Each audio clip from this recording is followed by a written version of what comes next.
Alternativas con Orlando Santoro y Maribel Abate. Buenas noches, estimados televidentes, sean bienvenidos a su programa Alternativas, totalmente en vivo. Y bueno, luego de las elecciones, del proceso de las elecciones regionales 2017, donde por cierto, Mira TV tuvo un amplio despliegue desde bien temprano hasta final de la tarde, y allí el doctor Orlando Santoro, conjuntamente con mi persona, tuvimos el placer de colaborar y contribuir con lo que fueron este proceso de elecciones. Bienvenidos de verdad y gracias. Bienvenido también a nuestro politólogo. ¿Cómo está, Santoro? Buenas noches. Usted, profesor, encantado Valle, de saludarlo. Mis estimadas y mis estimados televidentes, mi apreciada licenciada Maribel Abate y mi apreciadísimo profesor Oscar Vallés. Bienvenidos entonces nuevamente a Alternativas a través del canal regional Mira TV, como decía Maribel, con un despliegue maratónico el día de ayer, excelente. Así que bueno, un abrazo y a todo el equipo que protagonizó este trabajo informativo para los Altos Mirandinos. Y de ese esquema vamos a hacer un análisis el día de hoy.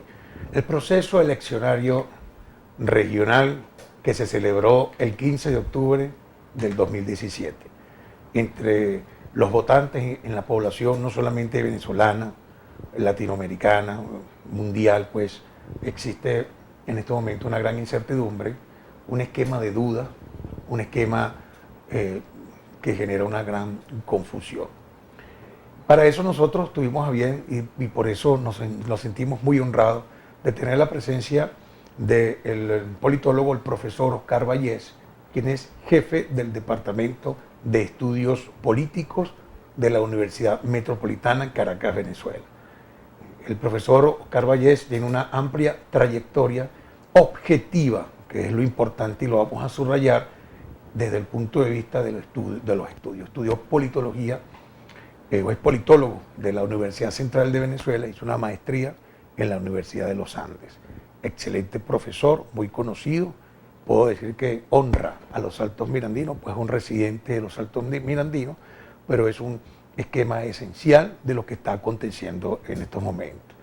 Tanto es así que, bueno, en estos 2 días posteriores al proceso eleccionario, el domingo 15 de octubre, pues ha sido enfocado en muchos medios nacionales e internacionales, porque él tiene una visión eminentemente objetiva, no tiene un compromiso político con nadie, y vamos a analizar eso. ¿Qué pasó en el proceso eleccionario del 15 de octubre del 2017? ¿Qué va a suceder desde ahora en adelante con respecto a los resultados?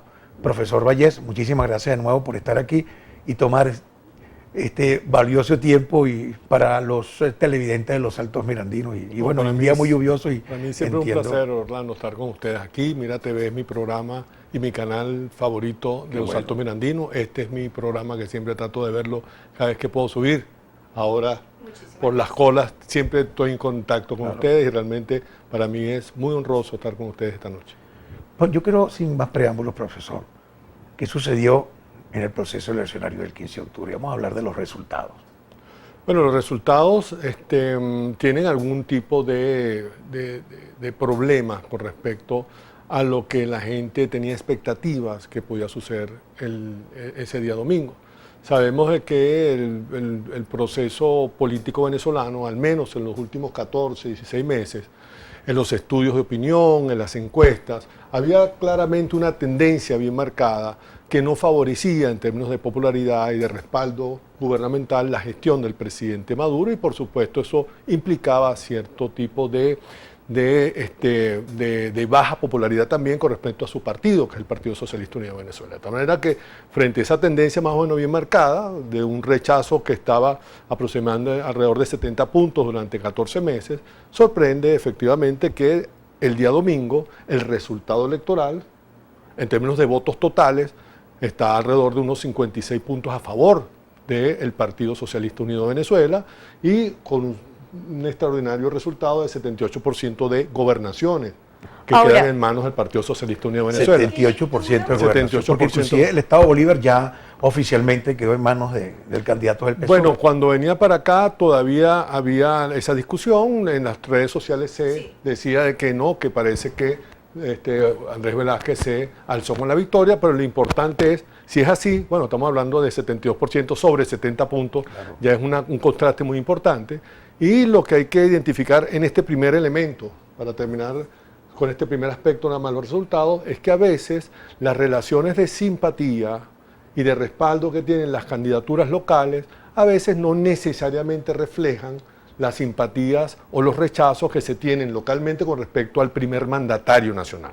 Es posible que hayan localidades donde el Partido Socialista Unido de Venezuela o un candidato en especial tenga un gran respaldo, aunque ese respaldo no se exprese de una manera literal como una especie de transferencia o traspaso directo con la figura del presidente de la República y su gestión pública, desde el punto de vista de lo que es la evaluación de su gestión de gobierno. De tal manera que hay que evaluar esto con cuidado porque deben haber otras razones que pueden explicar ese resultado y no sencillamente ese contraste que es lo primero que uno observa en casi todos los estudios de opinión que se están haciendo últimamente y en los analistas y colegas como yo, que son politólogos como yo, que uno observa que en ese tipo de discusiones pareciera que ven allí algún tipo de suspicacia.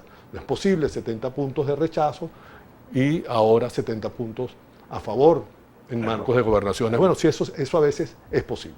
Esta mañana, a través de un live, vi que te hicieron una entrevista de un canal del sur de la Florida y tú dijiste que no podía hablarse de fraude, pero sobre todo conceptualmente. ¿Puedes explicar por qué Claro. no hubo fraude? ¿El proceso fue real? Es que en primer lugar el tema, el fraude, desde el punto de vista jurídico, usted que es abogado, Claro. doctor, pero desde el punto de vista jurídico presupone que un sujeto recibe algo, es un producto de un intercambio. No puede haber fraude si tú no estableces un tipo de relación de intercambio, una compraventa, por ejemplo, y el objeto de compraventa, al momento de comprarlo, no tiene todos aquellos atributos o características que en el contrato de compraventa se supone que debiera tener. Mire, un ejemplo muy sencillo para que todos nos pudieran entender. Usted va a una tienda de electrodomésticos y va a comprar una licuadora. Y usted le dice al señor, mire, deme una licuadora. Yo quiero esa licuadora que está allí. Y el vendedor, cuando se la ofrece, le dice, ¿cómo no? Aquí está la licuadora. Y usted le dice a él, esa licuadora funciona muy bien, la puedo probar. Mire, esa licuadora, le dice el vendedor, está perfecta. No la pruebe, eso es una maravilla. Llévesela así como está, se la garantizo, llévesela. Y usted la compra y se la lleva para su casa. Cuando llega a su casa y conecta la licuadora para prenderla, se da cuenta que no hace nada. Y cuando usted abre la licuadora, se ve que no tiene ni siquiera motor. Bueno, ese es un acto de fraude. Pero una cosa es esa, y otra cosa es cuando usted va a la misma tienda de electrodomésticos y le dice al señor, mire, yo quiero que usted me arme una licuadora. Yo quiero que usted me venda una licuadora, pero yo quiero estar presente en cada uno de los procesos, cómo esa licuadora se va constituyendo. Claro. Y entonces el señor le dice, bueno, magnífico, muy bien, aquí están los planos, esta es la ruta, aquí están las instrucciones para armar una licuadora y se la va a armar tal cual como dice esta ruta. Muy bien, vamos entonces, ok. Entonces el señor, en vez de ponerle tornillos como dice la ruta, le pone pegaloca. Y usted firma tornillo. Usted está viendo que es pegaloca, pero usted firma tornillo. Ya estoy entendiendo. Y entonces después cuando dice, bueno, hay que ponerle el motor. Y usted por supuesto ve que no le pone el motor. Le pone dos ratoncitos corriendo en una banda de plástico, en una banda de goma. Y usted, sin embargo, firma motor. Lo que quiero decir es que todo el proceso electoral, Ya te estoy entendiendo. que puede tener incidencias, irregularidades, etcétera, todo el proceso electoral, al menos a través de la vocería del señor Vicente Díaz, quien es el jefe técnico de la Mesa de Unidad Democrática y quien representa a la Mesa de Unidad Democrática ante el Consejo Nacional Electoral, insisto, es el jefe de los técnicos que auditan el proceso. A las 1:30 de la tarde, pues yo tengo todas mis grabaciones, pues soy politólogo y tengo seguimiento de todo, a las 1:30 de la tarde, en la transmisión que hicieron por un pool de emisoras hermanadas por YouTube o enlazadas por YouTube, declaró ante el país que habían validado todo el proceso, que las auditorías se habían hecho correctamente, que el registro electoral estaba muy bien confeccionado y cada uno de los pasos estaban totalmente bien estructurados, y decía incluso que tenían testigos altamente entrenados en la sala de totalización, que fue incluso lo que yo apunté en mi cuaderno de notas cuando estaba grabándolo en vivo y directo, que estaba transmitiendo a las 1:30 de la tarde. De tal manera que ese señor, la Mesa de Unidad Democrática y el jefe técnico de la Mesa de Unidad Democrática validó todo el proceso. Que vengan ahora a señalar que ese proceso tuvo tantas irregularidades que hace inadmisible el resultado, bueno, me perdonan la expresión, pero tarde piaron. Ellos debieron haber, desde el mismo momento que observaron una irregularidad, haber en ese mismo momento haber hecho las diligencias correspondientes, haber hecho la denuncia de rigor, haber insistido que se corrigiera si había una falta con respecto a esta ruta que debía ser cumplida y, por supuesto, se hubiera evitado buena parte de lo que hoy se aquejan de que el proceso electoral puede haber sufrido incidencias, que por lo general también, porque hay que ser objetivo en esto, todos los venezolanos vimos un conjunto de irregularidades antes del proceso y durante el proceso, que lo que la gente se preguntaba, y mis estudiantes me preguntaban, caramba, profesor, y los candidatos no van a hacer nada frente a eso, la oposición no va a reaccionar, y nosotros lo que veíamos era una oposición que sencillamente validaba todo el proceso y decía que todo el sistema estaba listo y que tenían una legión de testigos que iban a defender el voto. Ahora bien, hablando del factor tiempo, que es fundamental, usted hace una aseveración donde dice que el día idóneo para aclarar esas dudas o objetar algo era el 15 de octubre. A través de una rueda de prensa, prácticamente el efecto fue un poco tardío. Ahora, en este lapso de tiempo, de ahora en adelante, ¿puede la mesa de la unidad, puede la oposición objetar o hacer algo desde el punto de vista legal? Muy bien, no es solo el 15 de octubre, ellos debieron haber establecido denuncias y por supuesto levantar actas de impugnación durante todo el proceso. El 15 de octubre solamente ellos tenían el acto electoral y el acto electoral ellos debieron haber impugnado un conjunto de irregularidades que se manifestaron y que los medios lo recogieron. No podemos tapar el sol con un dedo. Y efectivamente hubo centros de votación que empezaron muy tarde, máquinas de votación que no prendían, cortes de luz, colectivos con actitud violenta en los centros. Robos en algunos autobuses, en algunas personas que fueron a votar. Centros de votación que fueron totalmente asaltados. Personas golpeadas también, entonces, sobre todo en Caracas. todo ese tipo de elementos son suficientes para impugnar el acto de votación. Entonces, la pregunta es, ellos el 15 de octubre hicieron impugnaciones de todas las incidencias que registraron. Pero por decir, hoy, mañana, ¿es ya tarde? ¿Ya no pueden hacer nada? No es tarde porque la ley de proceso electoral establece un lapso de tiempo para que las fuerzas políticas, según la ley los partidos con fines políticos, concurrentes en el proceso, elaboren sus respectivos expedientes y procedan a la impugnación, que en primera instancia es ante el Consejo Nacional Electoral, y de no ser favorecida la impugnación, tienen la opción de la sala electoral del Tribunal Supremo de Justicia. Hay todo un proceso de impugnación que está previsto en la ley. Ahora bien, le voy a dejar esta pregunta para que piense la respuesta y me la va a contestar luego de la pausa comercial. A nivel internacional, estos resultados para muchos sinónimo de alegría, para otros no, ¿a quién favorecen desde el punto de vista internacional? Y a quién desfavorece, obviamente. Me lo va a contestar luego de esta pausa comercial. Ya regresamos con más de Alternativas.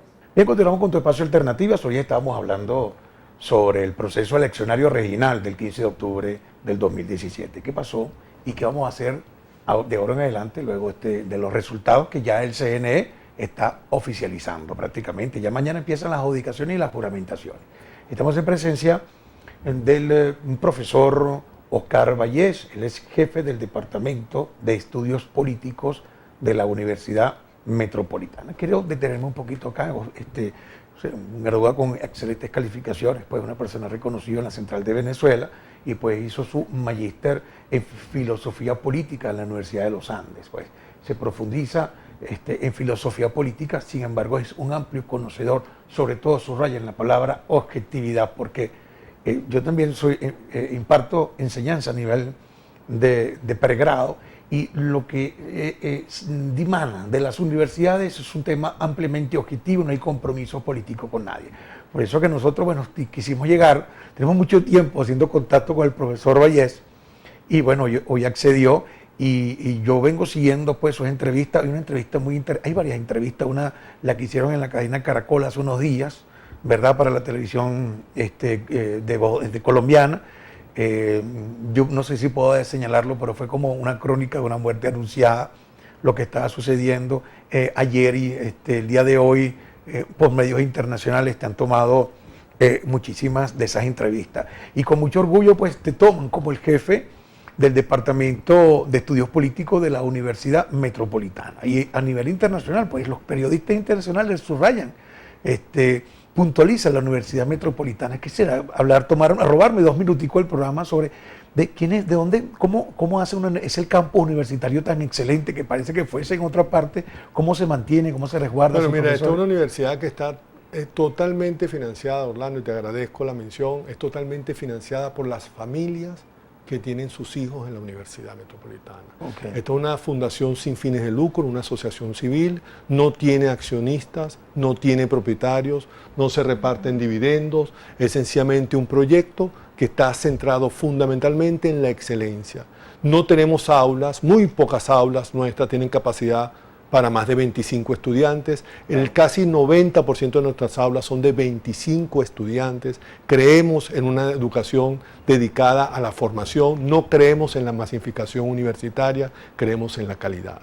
Y así la Universidad Metropolitana, que a veces la gente no ha entendido a veces esto, pero que vale la pena señalarlo con mucho respeto, es una universidad que tiene un alto costo para los estudiantes para las familias que escriben a sus muchachos en nuestra universidad y que nos confían a sus estudiantes para que los formemos, porque ofrecemos una altísima calidad con respecto a las condiciones que hacen propicia la vida universitaria. Nuestra universidad tiene sencillamente 4.500 estudiantes, de tal manera que es una universidad que ofrece 10 carreras, tiene un plantel profesoral de primera línea. Yo estoy muy feliz de dirigir el Departamento de Estudios Políticos. Cuando llegamos allá estábamos apenas incipiente. Hoy en día nos encanta señalar que tenemos ya 2 carreras que servimos, la carrera de Estudios Liberales y la carrera de Derecho. Tenemos la especialización en Gerencia Pública, la maestría en Estudios Políticos y de Gobierno, y el proyecto que tengo entre manos es el doctorado en Derecho y Política, que estamos ya en buen camino para beneplácito de la zona metropolitana. Si alguno de nuestros televidentes quisiera tener un contexto, una información, hay una red social, una página web. La página web de la universidad, que es www.unimed.edu.be, y en nuestra página ahí van a encontrar toda la información en todos los campos, tanto de extensión como de emprendimiento, como de formación de pregrado y de posgrado que ofrece la universidad. ¿Ofrecen ustedes la educación online? Tenemos la Unimed Online, que es todo un desarrollo, donde tenemos cursos, talleres y diplomados online con totalmente autonomía e independencia de nuestro campo universitario, pero registrados bajo el Departamento de Educación Integral, y es una buena experiencia. Creo que somos la única en su tipo. Bien, retomando entonces la pregunta antes de irnos a la pausa publicitaria con respecto a esa visión o esa lectura a nivel internacional. Ante estos resultados, queda, digamos que, bien fundamentado, bien parado el gobierno, o por el contrario, queda de manera, digamos, ilegal, como algo ilícito? Bueno, hasta que se compruebe. Sí, por ejemplo, en el día de hoy, para tener un dato concreto para empezar el análisis allí, el día de hoy ya el gobierno de Canadá desconoció el resultado electoral. Señala que el resultado electoral tiene demasiadas irregularidades y no reconoce su resultado Canadá. Y esto por supuesto se presume que va a ser algo así como una especie de efecto dominó. Todos los países que durante los meses durante los 4 o 5 meses de este año, recién vividos este año, o por lo menos de mayo para acá, que se han pronunciado en el seno de la Organización de Estados Americanos o se han pronunciado en la Unión Europea en días recientes, en meses recientes, es muy posible que no reconozcan el resultado. Pero ¿cuáles serían los efectos o las consecuencias de ese desconocimiento? Bueno, pero precisamente creo que allí el gobierno está haciendo un trabajo diplomático extraordinario, pero sobre todo la mejor posibilidad que tiene el gobierno frente a ese desconocimiento que se va a generar, insisto, como un efecto dominó en los países del área, de la región y en Europa, también tiene que tomarse en cuenta la actitud y la posición que está asumiendo cada vez más fuerte y más pronunciada la Mesa de Unidad Democrática. Ya durante el día de hoy, la fuerza política más importante de este resultado electoral, que es Acción Democrática, ha reconocido básicamente el resultado. Ayer la Mesa de Unidad Democrática, la que fue la coordinadora de la campaña, la señora Liliana Hernández, junto con el coordinador político de la Mesa de Unidad, Ángel Oropesa, reconocieron en una rueda de prensa que hay estados donde ellos van a reconocer los resultados. Presumo que son los 5 estados donde son victoriosos. Hay otros estados que señalan que las irregularidades no son totalmente importantes, no son suficientes para cambiar el resultado electoral. De hecho, están reconociendo también ese tipo de entidades y consideran que en esas entidades la gran responsable de su derrota es la abstención, tema que me gustaría tocar. Vamos a tocar sobre la abstención todo el programa que viene. Sí, pero en definitiva, la gran tendencia es que la Mesa de Unidad Democrática reconozca los resultados, y si los reconoce, estos países como Canadá van a tener que entonces retirar su posición diplomática de no reconocer, porque obviamente el primer doliente es quien compite con el gobierno, y si ese competidor reconoce el resultado electoral, como todo indica que va a ser así, incluso en el día de hoy, Antonio Ecarri Bolívar, vicepresidente de Acción Democrática, declaró a los medios, aunque después se rectificó, pero están las grabaciones, que los gobernadores electos tendrán que juramentarse ante la Asamblea Nacional Constituyente, y podemos ver hasta dónde pues la Mesa de Unidad Democrática está jugando, y me perdonan esta pequeña sonrisa que hago, que más de nervios por lo que voy a decir, que no es nada fácil decirlo, pero la Mesa de Unidad Democrática está jugándose su capital político en estas semanas. Claro, porque es que, guste o no guste, la reforma del Estado, ya hubo un proceso eleccionario el pasado mes de julio, 8,5 millones de votantes, absolutamente, y así nos lo indica el Poder Electoral, pues apoyaron en una Asamblea Nacional Constituyente para la reforma del Estado. En estos momentos tiene poderes plenipotenciarios, pues. Entonces, claro, ellos como Asamblea Nacional Constituyente, diciendo, a falta de un requisito esencial como es la juramentación ante este ente, que está supra todos los poderes, inclusive del Ejecutivo, entonces se podían jugar esas 5 gobernaciones también. O sea, yo creo que este tema, la Mesa de la Unidad Democrática, o el factor que sea contrario al gran polo patriótico, debería tomar en cuenta esta situación. Además ya el gobernador Falcón, ex gobernador, pues ya reconoció, sí, pues sí. Claro, ya se maneja sí, extraoficialmente en el caso, leí hoy en las redes, cosa que habría que ver, dejar pasar el tiempo a ver si es cierto o no, que el mismo presidente de la República le ofreció la embajada, creo, en este particular, sí, de Colombia como tal. ¿Y De llegar a sí, ser así, bueno, eso tendría otra lectura. Usted como politólogo lo pudiese explicar mejor. Así es, pero creo que vamos a un sí, corte comercial. Muy bien. Claro que sí. Bueno, vamos a un corte comercial, ya regresamos con más. Y por supuesto, hablar de la abstención, todo el corte, sí. a quién se puede responsabilizar, en manos de quién fue el que no salió a votar, y si realmente se hubiesen cambiado los resultados o no. Ya regresamos con más de Alternativas.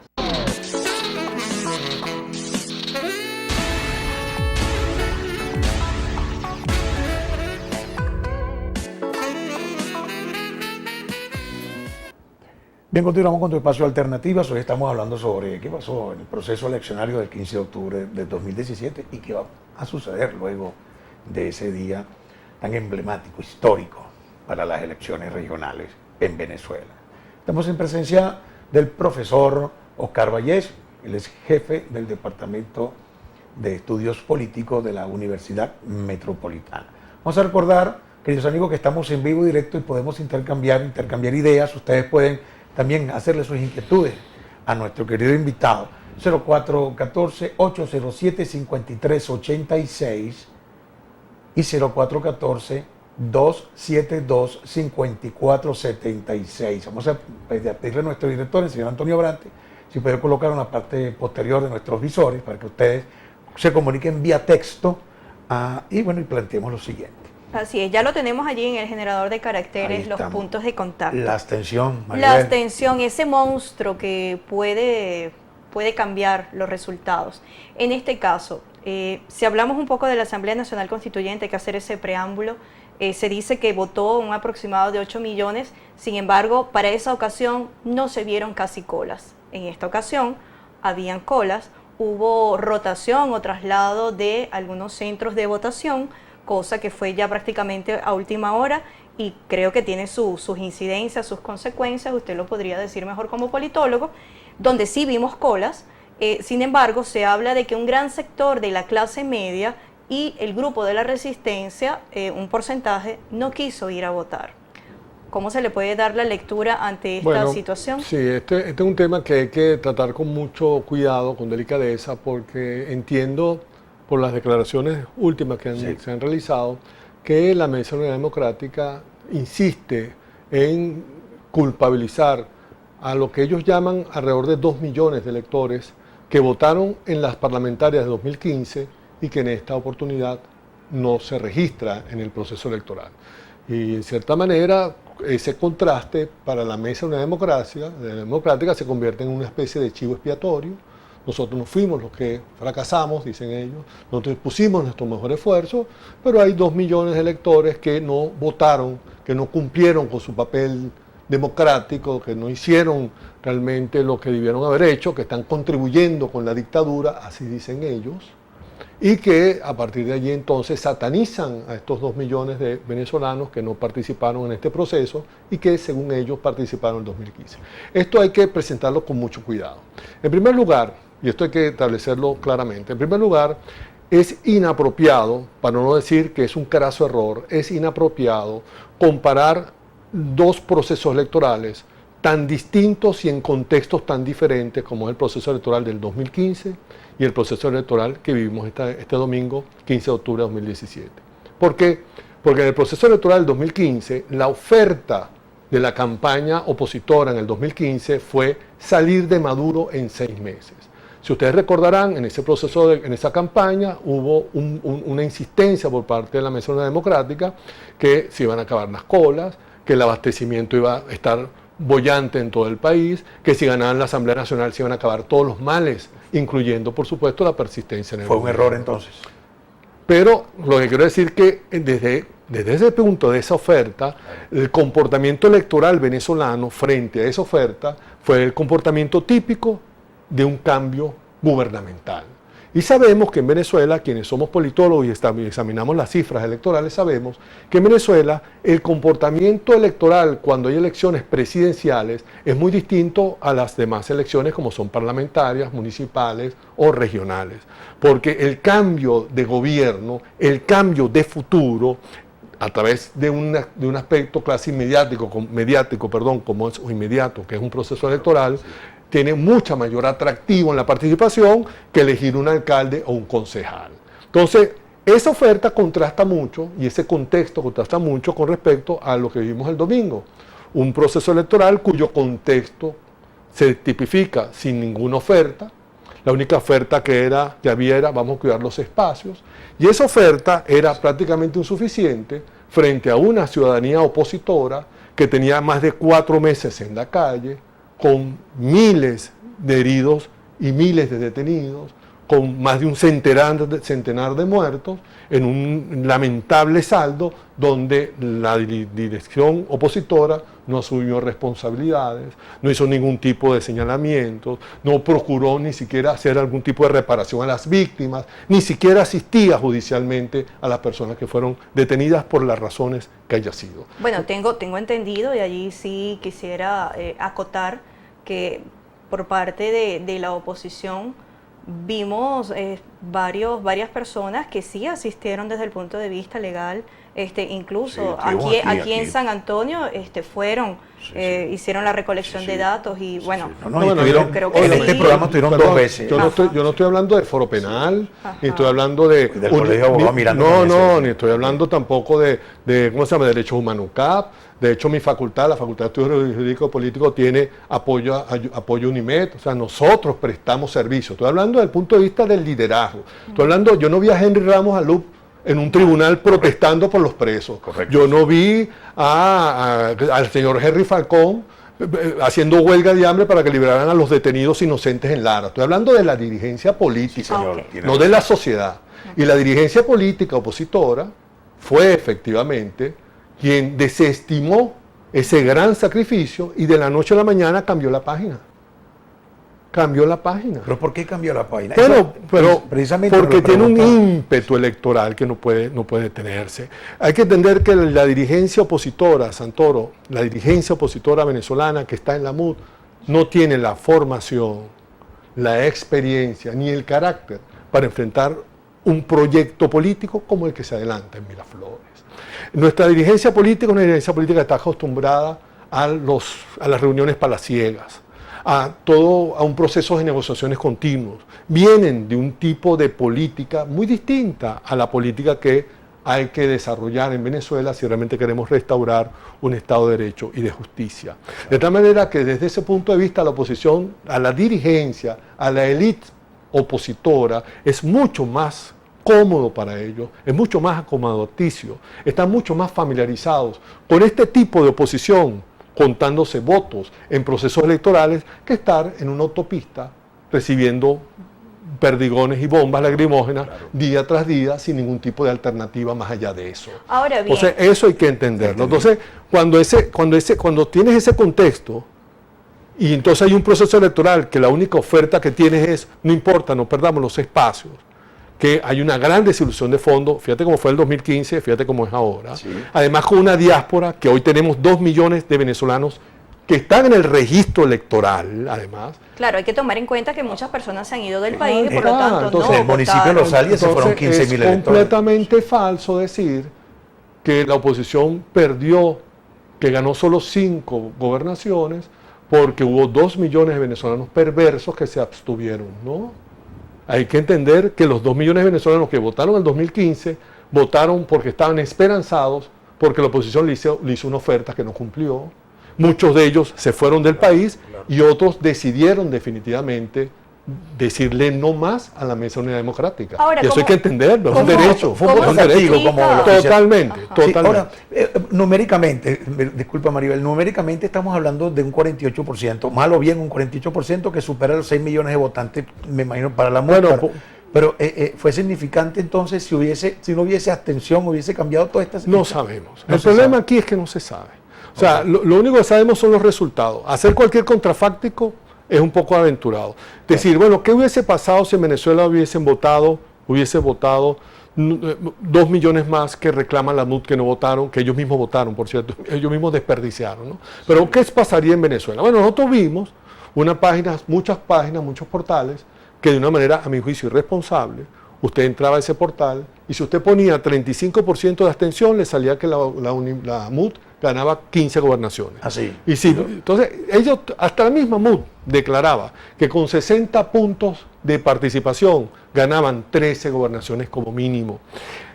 Ese programa que yo cité en los primeros, cuando empezamos tu espacio, Orlando, Sí. y tu espacio, Maribel, cuando se ve Vicente Díaz, decía que a las 2 de la tarde en los municipios capitales del país se había superado el 60% de abstención. Y era completamente falso. Vimos al señor Ramón Guillermo Aveledo a las 8 de la noche, haciendo carantoñas en la televisión, en la rueda de prensa, mordiéndose la lengua y diciendo que él tenía los gobernadores electos, que él tenía las cifras, pero que él se respetaba la ley y no podía decir las cifras. Entonces, si la Mesa de Unidad Democrática tenía unas cifras en la noche del 15 de julio, a las 8 de la noche, que prácticamente vimos todos como triunfalistas y se sentían que habían arrasado en las gobernaciones, porque ahora el señor Henry Ramos, en el programa del mediodía, que todos ustedes saben, en un canal de señal abierta, declara que el resultado electoral que ellos tienen en la mano en las actas es tal cual lo que dijo el CNE. Lo reconoció. Pero claro, o sea, lo que le estoy diciendo aquí, y con todo respeto a la audiencia que ustedes tienen, es que todo indica en buena medida que hay un conjunto de suspicacias que no solamente son del gobierno, no solamente son del Consejo Nacional Electoral, y lo que yo invito a la ciudadanía es a despertar y a estar muy atento, porque lo que está en juego son sus derechos, lo que está en juego es su calidad de vida, son sus familias, sus amigos y sus vecinos. Ahora bien, nos toca ir a una pausa comercial, pero me gustaría dejarle como interrogante ante esta situación y el posible panorama electoral para el mes de diciembre, para elegir a las alcaldías, ante un panorama de descontento, sobre todo por parte de la oposición, donde uno que está en la calle y escucha y vive el día a día, siente que la gente dice, yo no pienso ir a votar. Entonces, con este panorama, ¿hacia dónde vamos?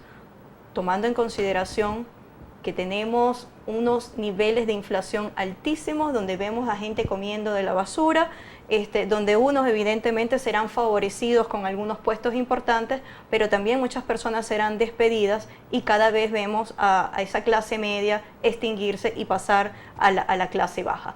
Vamos a un corte comercial y me contesta entonces la pregunta, ¿cuál sería el panorama que se vislumbra entonces para el mes de diciembre? Ya regresamos con más de Alternativas.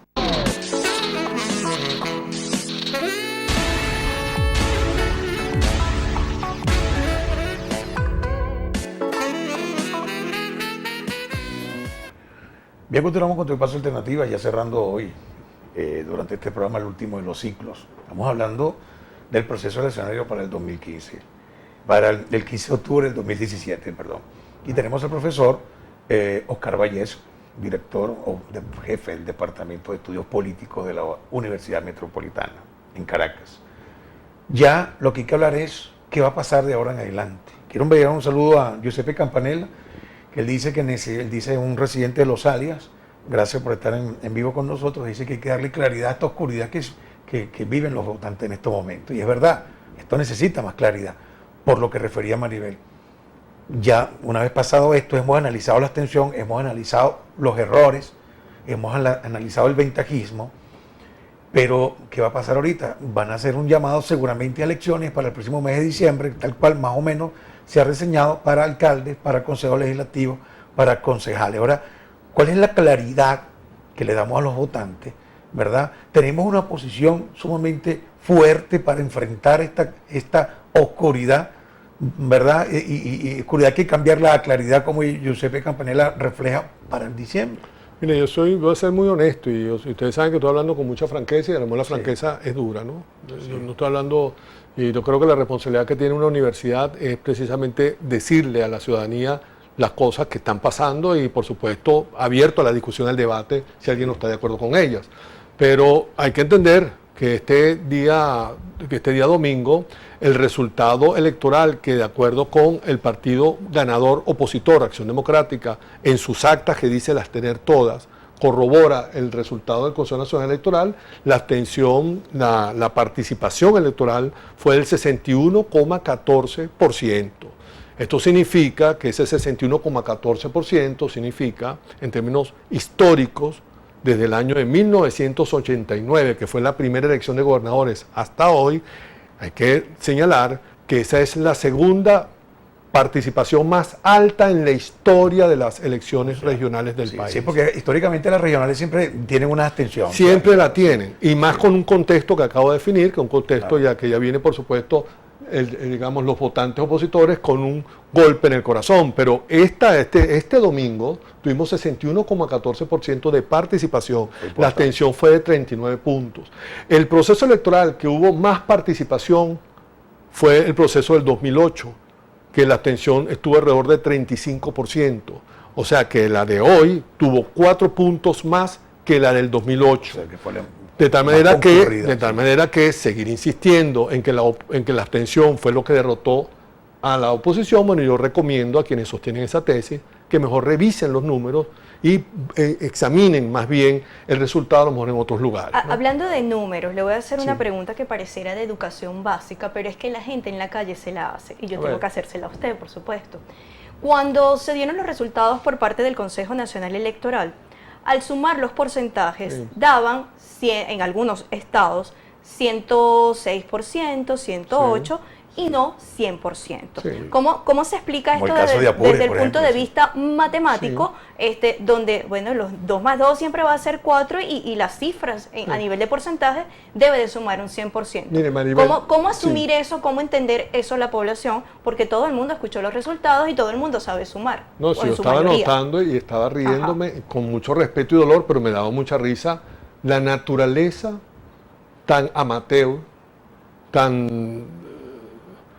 eso no tiene nombre. O sea, lo que quiero decir con esto es, y conecto con la pregunta de Orlando, la anterior, es que si efectivamente algo quedó demostrado, no mostrado, demostrado el día domingo, es que todo el sistema electoral, incluyendo las autoridades, los funcionarios, el organismo, porque una cosa es el sufragio, que es la institución, y otra cosa es el organismo, que es el Consejo Nacional Electoral. Una cosa es la justicia, que es la institución, y otra cosa es el TSJ, que es el organismo.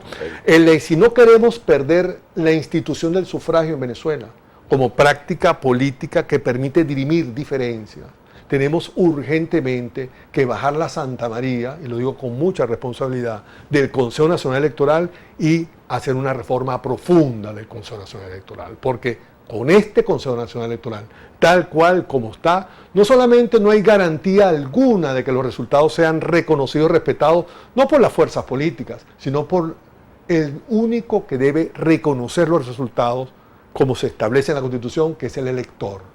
Porque lo que debe estar en juego aquí es el derecho del elector, el derecho que tienen los electores por encima de incluso de los derechos que pueden tener las fuerzas políticas. Si no hacemos ese paso, lo que se espera en las elecciones municipales, que ya están siendo rápidamente anunciadas y que se busca anunciar y negociar la fecha para que se pueda realizar. Evidentemente va a ser en Venezuela uno de los desiertos más grandes, incluso tal vez un desierto mayor que el que se vivió en el megacentro de Poliedro, que usted mencionó cuando hubo la donde elección. no hubo colas, pero el resultado fueron 8 millones. Así es, exactamente. Pero o sea, eso significa que si la oposición participa, pierde.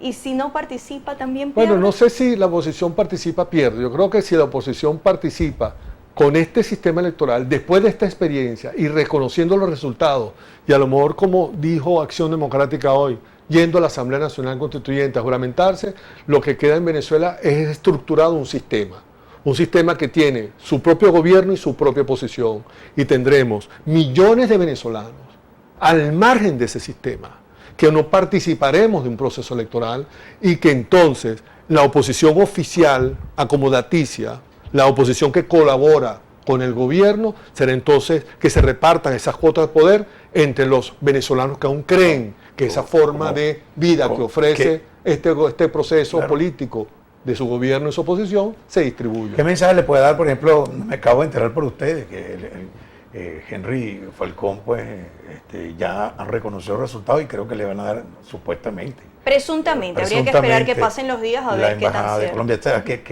¿qué hecho significativo puede reflejarse entre los electores? Quería hacerte una pregunta, disculpa Maribel, pues ya estamos terminando casi el espacio. La ley de procesos electorales nos hablan de impugnaciones, de recursos contenciosos electorales, está el Tribunal Supremo de Justicia, las invalidaciones en primer orden están ante el organismo, el CNE. Ahora, ¿crees que ante posibles impugnaciones, posibles recursos contenciosos, buscando la repetición por inconsistencia, por formalidad, sean respetadas, sean institucionalizadas? Hasta ahora que uno sepa, de los 23 candidatos y de las 23 coaliciones pues, que forman la MUD, que tuvieron candidatos el día domingo, solamente un candidato estuvo y está todavía luchando por sus electores, y es el candidato Andrés Velázquez en el Estado Bolívar. Y estoy seguro que de no ser reconocido como gobernador del Estado Bolívar, creo que es el único que uno puede esperar un proceso de impugnación hasta el final. El resto de los candidatos realmente uno se pregunta todavía a esta hora, 48 más horas después, ¿qué han dicho? Vimos a Ocariz decir algunas cosas, gobernador candidato de Miranda. Se dijo que no reconocía, pero no hablaron de impugnación ni de recursos. Hablaron que iban a presentar las actas que tenían, eso fue lo que es que un requisito es tener las actas, si las actas no las tenían definitivas, obviamente. Es un pero las actas no solamente, usted puede tener todas las actas en la mano, y le aseguro, conociendo cómo es el sistema electoral venezolano, del cual durante mucho tiempo fui un observador directo, porque me separé de mi universidad 4 años para ser un técnico especializado en la Asociación Civil Súmate en estos temas electorales. Que quería tocar Súmate y no... Bueno, pero yo la fundamos, y me acuerdo que la primera la fundamos sencillamente porque enfrentamos al Consejo Nacional de la Transparencia, y me perdonan esto y le pongo un SIC. Entonces nosotros de ahí sabemos cómo está este sistema, sabemos cómo es el sistema automatizado de votación, conocemos el Marmatic, en fin, estamos muy familiarizados con el proceso, y este es un sistema totalmente encriptado y con el debido respeto. Otra vez, los técnicos de la Mesa de Unidad Democrática no tienen capacidad técnica ni entrenamiento técnico para poder enfrentar ese sistema crítico. Es que es muy complejo. Es una situación es que es muy complejo. Y con el cambio de máquina... No, es muy complejo, muy difícil, porque hay una transmisión de datos, las programaciones están hechas. Si usted no tiene la posibilidad de ver la programación, no solamente que le entreguen el software, sino de operar en la programación, de trabajar el lenguaje Fortran en el que están construidas y navegar hacia adentro para ver si realmente están encriptadas, que no pueden ser vulnerables, en fin, es un trabajo ¿Realmente es una fábula o es una realidad que a través del sistema tecnológico y las máquinas, que de hecho fueron cambiadas porque ya no están en manos de Smartmatic, se pueden invertir los resultados? Bueno, hay una cosa muy sencilla, y la sencillez significa que en el año 2005, que es un año que todo el mundo también sataniza, y me perdonan la expresión, mis amigos padres y miembros de la curia eclesiástica, que han, digamos, hecho del 2005 un evento totalmente desastroso. Bueno, en aquella oportunidad fue precisamente en Filas de Mariche, donde están los galpones, que pudimos verificar, yo estuve allí presente, que el secreto del voto no estaba garantizado en el sistema de votación. Y frente a esa... O sea, ¿los partidos pueden saber si su gente vota por ellos o no? No, los partidos no, pero el Consejo Nacional Electoral creo que tiene la posibilidad al menos de conocer la distribución, la participación minuto a minuto. O sea, Sí, el ese Consejo Nacional, software, quien lo hizo puede no, darle todo. sí, el toda Consejo esa Nacional Electoral, información, por claro. ejemplo, puede saber Claro. en el Boribocio Viva de San Antonio de los Altos a las 2 de la tarde cuántas personas han votado. Pero además, como ahora pusieron la captahuella conectada a la máquina, Sí. puede saber inclusive de los que votaron, quiénes no votaron y quiénes sí votaron. Ah, qué interesante. Claro, Esa porque es la tiene la auditoría. número de cédula. Es porque esa auditoría fue garantizada. El Ejecutivo, el presidente, ordenó una auditoría de las hasta las 6 Orlando, palabras, ok, expresiones en el textuales. 2005 fue la gran abstención, Sí. Chávez padeció la gran abstención, solamente 17,24% de venezolanos participaron en las elecciones parlamentarias. A mí me tocó dar la rueda de prensa para decirle al país que más de 84% no votó. Y lo que quiero decir con ello es que el presidente Chávez, como todo el mundo sabe, destituye a Jorge Rodríguez y lo saca del CNE para reflotar la imagen del CNE, y a partir de allí las máquinas captahuellas se ponían fuera del centro de votación. Usted se identificaba con las laptops, iba a la máquina y en la máquina sencillamente no había ningún tipo de captahuella.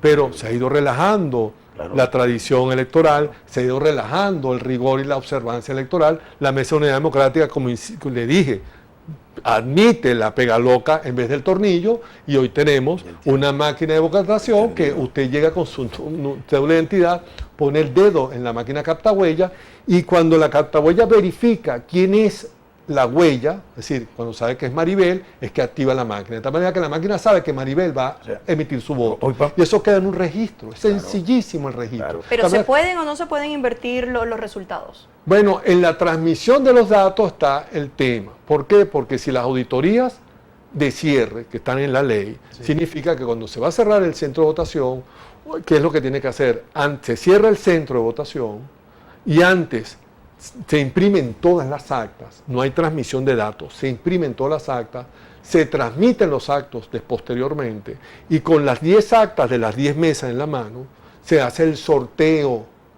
Se ponen 10 papelitos o 10 bolitas de bingo. Ahí en el centro de votación el coordinador y presidente de mesa resuelven con testigos. Claro, y están testigos. Se hace el sorteo y se agarra, bueno, se sorteó la mesa 1, 9, 1, 7 y 9. Se hace la auditoría de esas mesas. Y ahí se coteja si el resultado del acta se cuenta papeleta a papeleta. Yo estoy cansado de ver esas Y auditorías. la Mesa de la Unidad Perdóname, Democrática lo dijo, que habían testigos suficientes. Sí, que- pero ¿cuál es lo que pasó, Santoro? Que en este proceso de ayer, las auditorías no se hicieron debidamente. Llegaba el coordinador del centro, acompañado con el jefe de Plan República del centro de votación. Bueno, las auditorías van a hacer en la mesa 3, 4 y 8, sin No- sorteo. no por sorteo, sin sino- sorteo. Entonces, ¿qué significa? Allí, por supuesto, Dedocráticamente. ahí tú sí puedes, tú puedes tener un acta. Ahí tú puedes entonces sí establecer que la impresión de las actas, Sí.